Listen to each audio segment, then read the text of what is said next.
নমস্কার বন্ধুরা, পূর্ণিমা কিচেনে আপনাদের সবাইকে স্বাগত। আমি আজকে কচুর লতিতে চিংড়ি মাছ রান্না করব। কিভাবে রান্না করি প্রথম থেকে শেষ পর্যন্ত দেখতে থাকেন। আর কচুর লতি চিংড়ি মাছ খুবই কমন রান্না, এই রান্নাটা সবাই করে। তো আজকে আমি একটু হলেও আলাদা মজাদার রান্নাটাই করব। দেখুন, দেখলে ভালো লাগবে আর রান্না করে খেয়ে কমেন্টে অবশ্যই জানাবেন।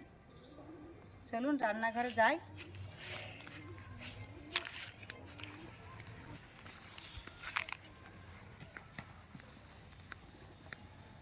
দেখুন, আমাদের এখানে এটা বাগদা চিংড়ি বলে।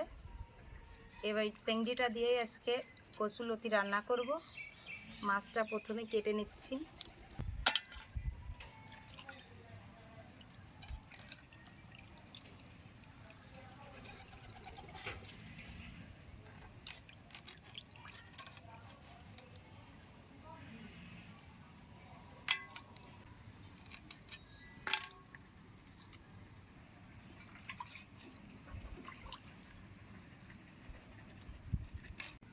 এই দেখুন, মাছটা আমার কাটা হয়ে গেছে। আমি মাথার খোসা আর লেজের অর্ধেকটা খোসা ফেলে দিয়েছি, মাঝখানে একটু রেখে দিয়েছি। আপনারা ওইভাবে করে নেবেন, ভালো হবে। মাছটা আমার কাটা হয়ে গেছে, এবার ধুয়ে নিয়ে আসি। কি মোটা মোটা কচুর লতি, দেখেই খেতে ইচ্ছা করছে। তারপরেও লতি আর চিংড়ি মাছ আছে কারা কারা কমেন্টে জানায়। চিংড়ি মাছ পাগল কারা। এই লতিটাই কেটে নেব।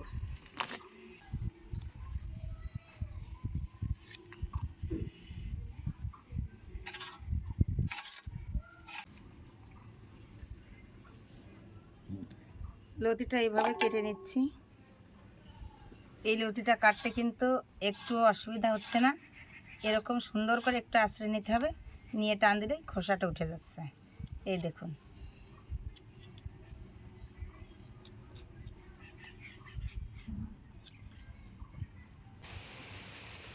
মাছ কচুলতি তো কোটা হয়ে গেছে, সব কিছু গুছিয়ে নিয়ে চলে আসছি। এবার মাছে আমি একটু লবণ, হলুদ গুঁড়ো, একটুখানি লেবুর রস।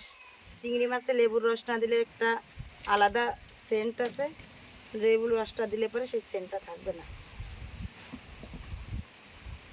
সরিষার তেল, এটা দিয়ে ভালো করে মাছটা আমি মাখিয়ে নেব। উনুনটা তো ধরিয়ে নিয়েছি, এবার কড়াইটা গরম হয়ে গেছে। কড়াইতে দিয়ে দিচ্ছি সরষের তেল। তেলটা গরম হয়ে গেছে, মাছটা আমি সুন্দর করে ভেজে নেব।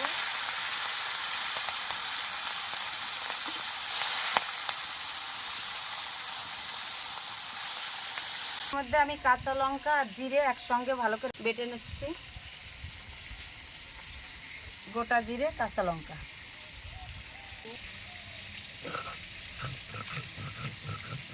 চিংড়ি মাছটা আমার ভাজা হয়ে গেছে, এবার আমি তুলে নেব।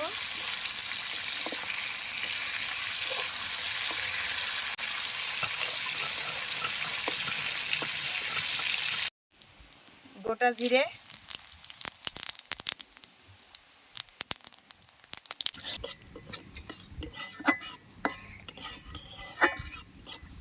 জিরে তেজপাতা পুড়ে গেছে। এই তেলের মধ্যে দিয়ে দিচ্ছি কচুলতি।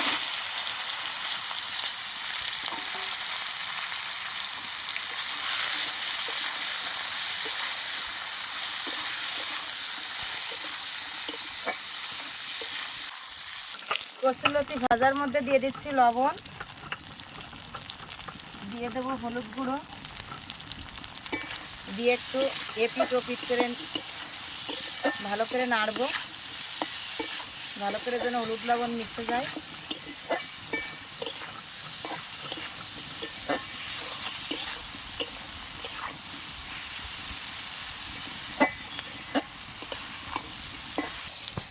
কচুলতিটা আমার ভাজা হয়ে গেছে।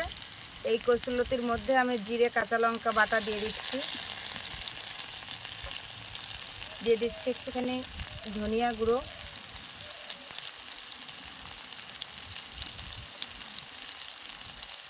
দিয়ে দিচ্ছি অল্প করে একটুখানি শুকনো লঙ্কা গুঁড়ো,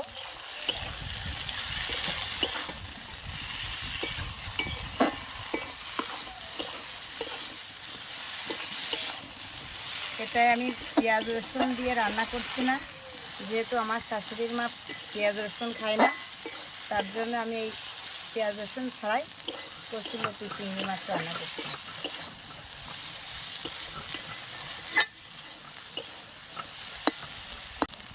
অল্প পরিমাণে একটুখানি জল দিয়ে মশলাটা কষিয়ে নেব।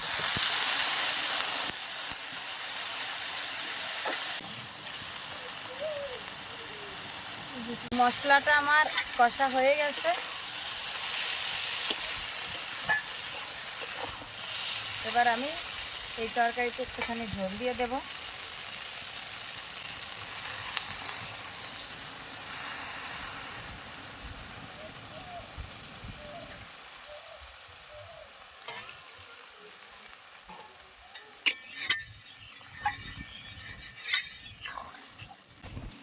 ঝোলের উপর একটুখানি হলুদ গুঁড়ো দিচ্ছি, দেখেই মনে হচ্ছে হলুদ কম হয়েছে।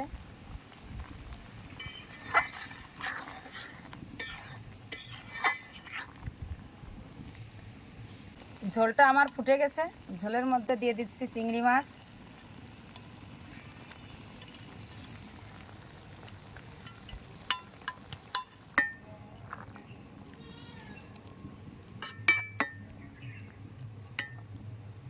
এই কচুরলতি চিংড়ি মাছের মধ্যে আমি লেবুর রস দিয়ে দিচ্ছি একটু, একদম কাগজে লেবুর রস। এই কাগজে লেবুর রসে কিন্তু অনেকটা টেস্ট বাড়িয়ে দেবে, মানে আলাদা একটা ফ্লেভার। এটা কোনো মশলার সঙ্গে তুলনা হবে না, খুবই সুন্দর খেতে লাগে।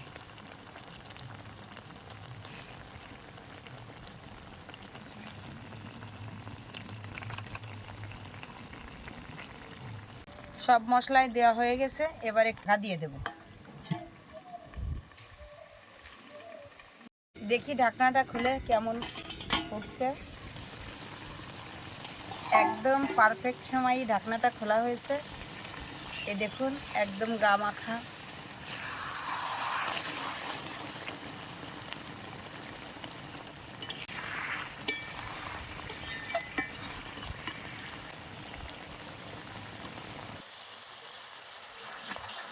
এই দেখুন আমার তরকারিটা হয়ে গেছে, এবার আমি নামিয়ে নেব।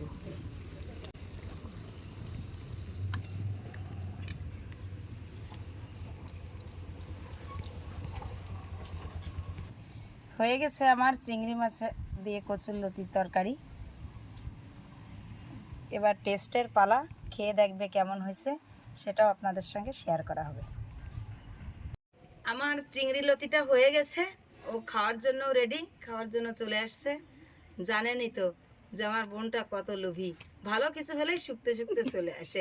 কিভাবে যে টের পায় সেটা আপনাদের আমি বলে বোঝাতে পারবো না। দিদি খবর দিল যে আজকে চিংড়ি লতি হয়েছে। চিংড়ি লতি আমার খুবই প্রিয়, আমি খেয়ে দেখি চিংড়ি লতিটা অরিজিনালি কেমন হয়েছে।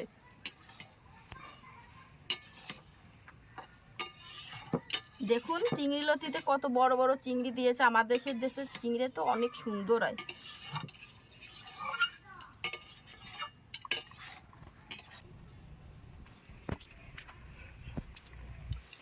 দেখুন চিংড়ি মাছ,